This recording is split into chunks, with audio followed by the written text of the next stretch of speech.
Hi y'all, welcome back to my shop. I was just finishing up a tool handle. In part one, we talked about the advantages of small round skew, how to use it and how to make it. In part two of the video series, we did the point tool, and I showed the versatility of that, especially making little beads and turning V-cuts.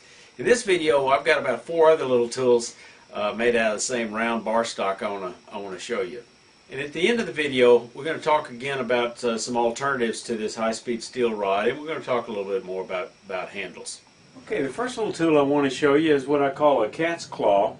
I'm going to show you a close-up.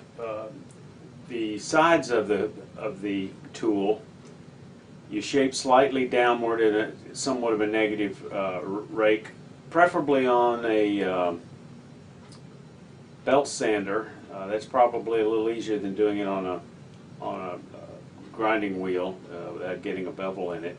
The back side of it you can also do on the belt sander. On the inside of it,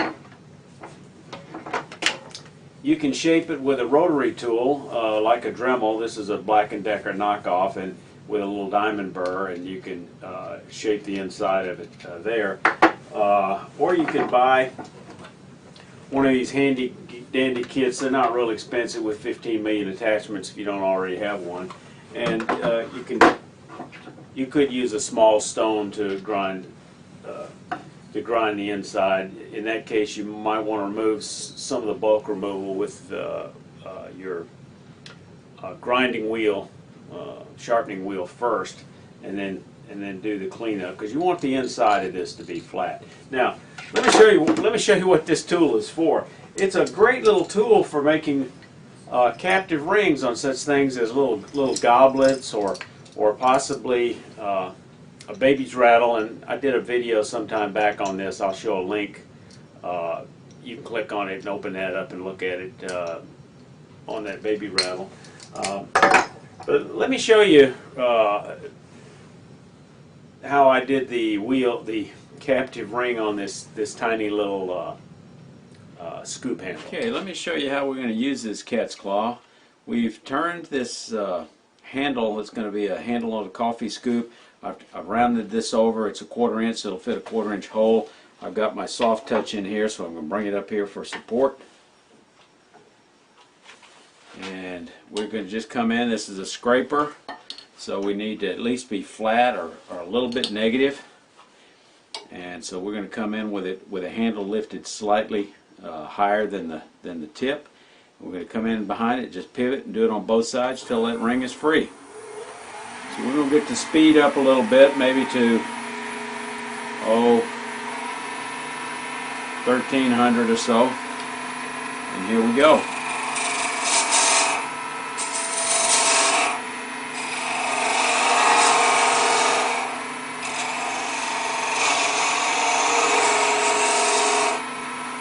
Flip it over.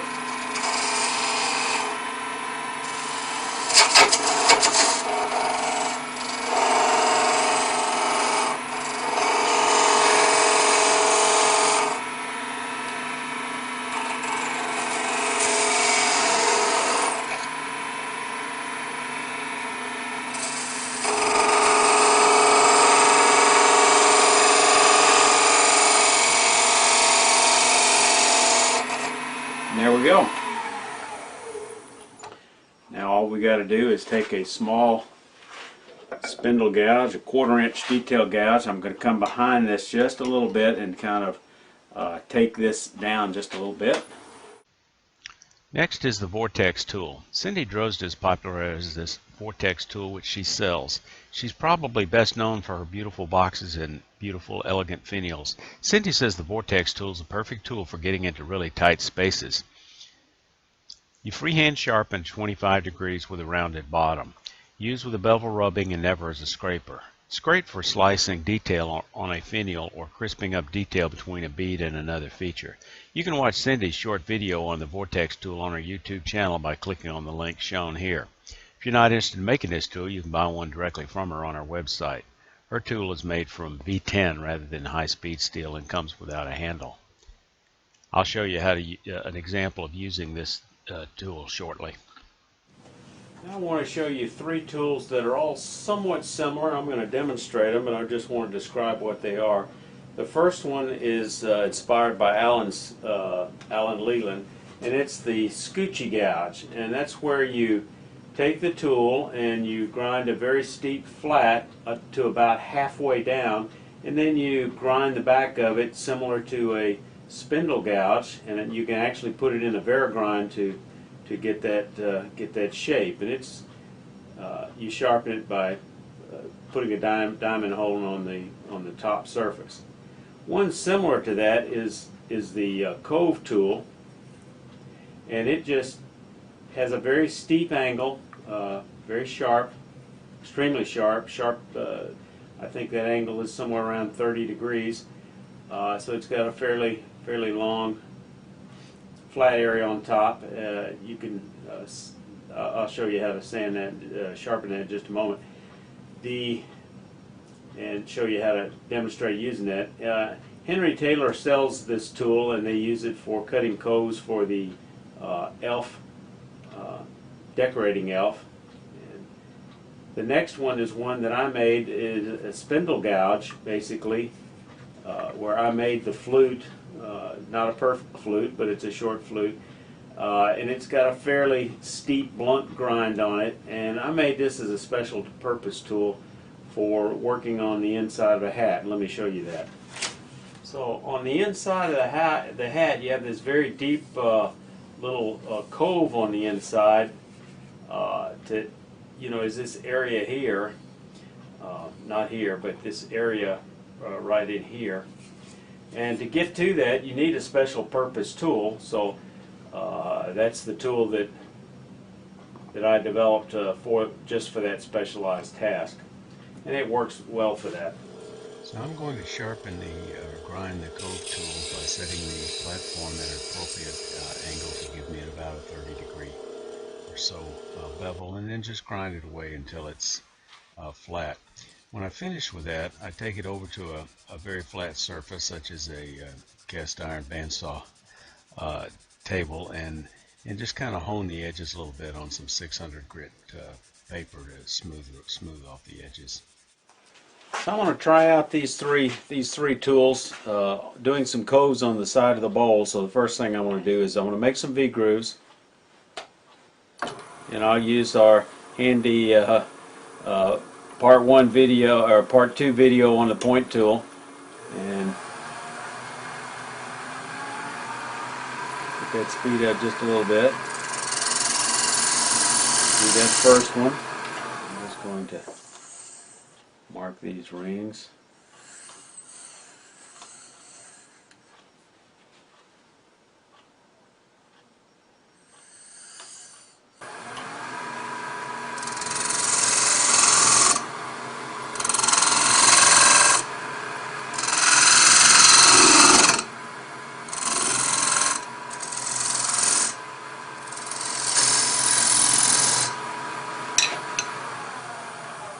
So now I've got these different rings. Now we're going to put a cove in them with each of these tools.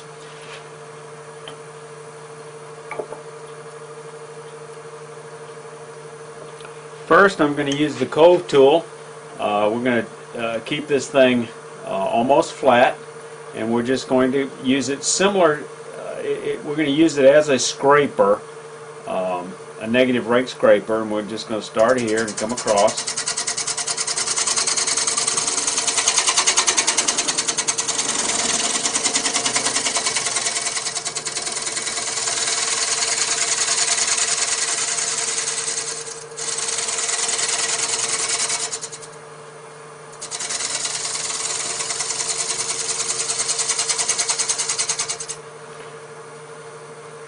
The next one, we're going to use the skewgie gouge, which has that bottom profile similar to a spindle gouge, but then the top is flat, very similar to the cove tool, but it actually has a bevel, and we're going to use it as a spindle gouge with no flute.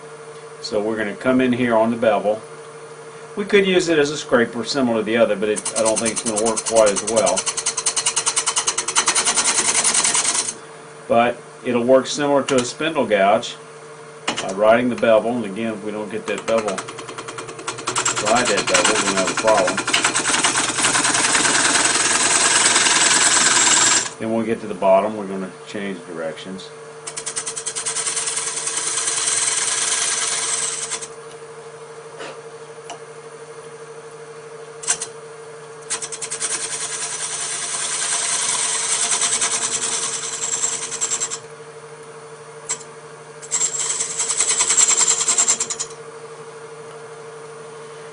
And then the last one we're going to try is going to be this miniature spindle gouge. So it should do fairly similar to the skewgie gouge, but I'm expecting it'll probably cut a little better for this particular task because it has that flute to guide the shavings up.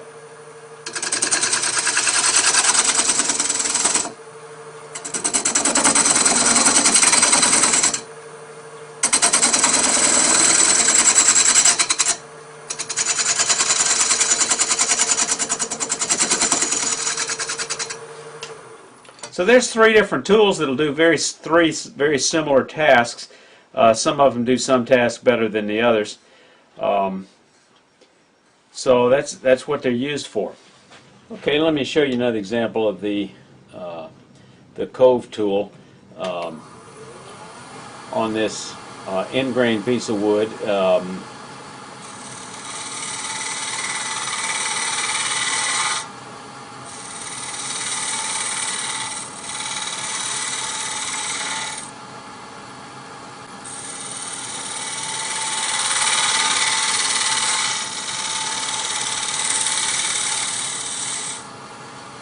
And the reason, why you would do this, it's basically in order to do some texturing with this rotating Dremel tool burr.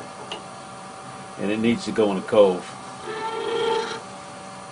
sure I got the speed about right.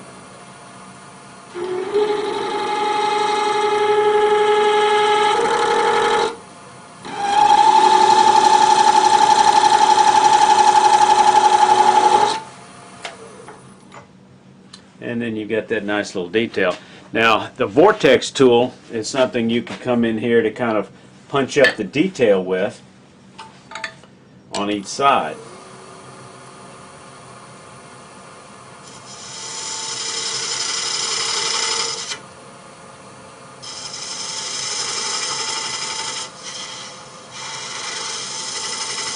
Enables you to get that very deep sharp V-groove that you couldn't obtain with a you couldn't get that deep a detail with the pyramid tool. Okay, let's talk about steel again one more time. I had this in part one, but this 8-inch, 1/4 inch rod you can get in high-speed steel. You can get from Inco for about $3.50, and I initially had the wrong model number, but I got that corrected, and I'll show that on the screen here. So that's a choice. Another option is to, and it's not necessarily the most cost-effective for most people, but I bought a set of these long drill bits from Peachtree Woodworking, and this is almost 6 inches long right here, and it is high-speed steel. I'll show a picture of it here so you can see what the set looks like. The whole set was only about $15. So you could bury this part in the handle, and you'd have an awful lot of tool to play with. But that's an expensive solution to pay $15 for a bunch of drill bits that you don't need. But who knows, you might have something on hand or find something locally, but that is another option. I would just make sure it's high-speed steel. Another source for a rod is Doug Thompson, who makes wonderful tools, and his website is thompsonlathetools.com. He sells a 1/4 inch rod, 7 inches long, out of V10 steel, which is what he makes all his tools out of. It's very nice that you could use, and I think that's for about $15. He also sells a lovely handle for about 7 inches if you want to make one, and you just have to make sure you get it to fit your steel rod. He's got them in a 1/4 inch that'll hold a 1/4 inch, and I think also 3/8 in the 7 inch. So now let's talk a little bit about handles. Again, the right handle size is about 6 to 8 inches.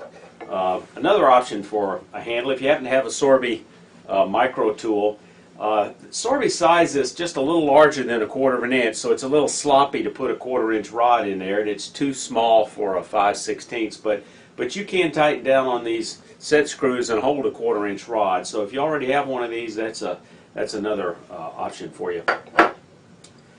Of course, the easiest solution is just to have a piece of steel for each tool and glue it in like you would a normal tool, and I've done that for a number of them.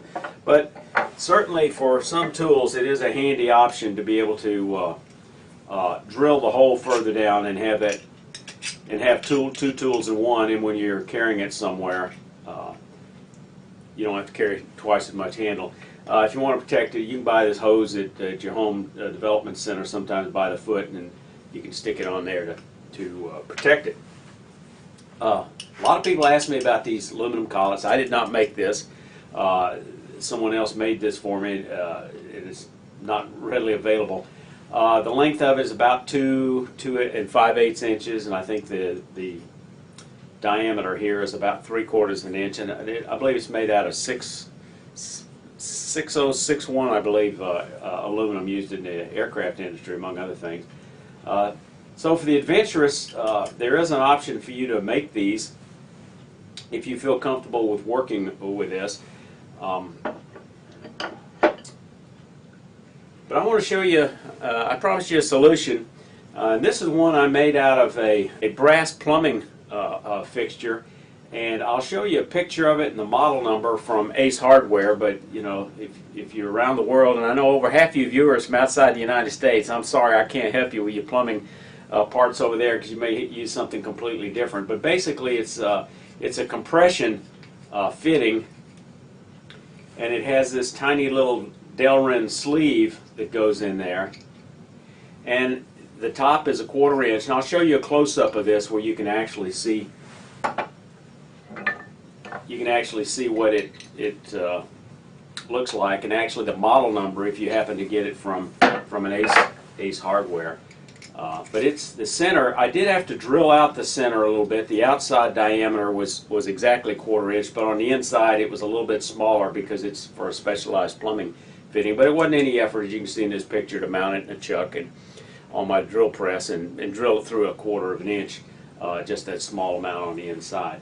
But you put that in and use, if it's a 1/2 inch wrench, and you can tighten that thing down very easily, and you've got a very secure replaceable handle. And again, similar to the others, if you want to drill it deeper, you can do that and have a reversible tool. So, I forgot to tell you about the handles. The smallest part of the handle ought to be maybe somewhere around 7/8 to an inch, and the largest part ought to be maybe 1 1/8. Smaller than a regular handle because you're using this as a small tool.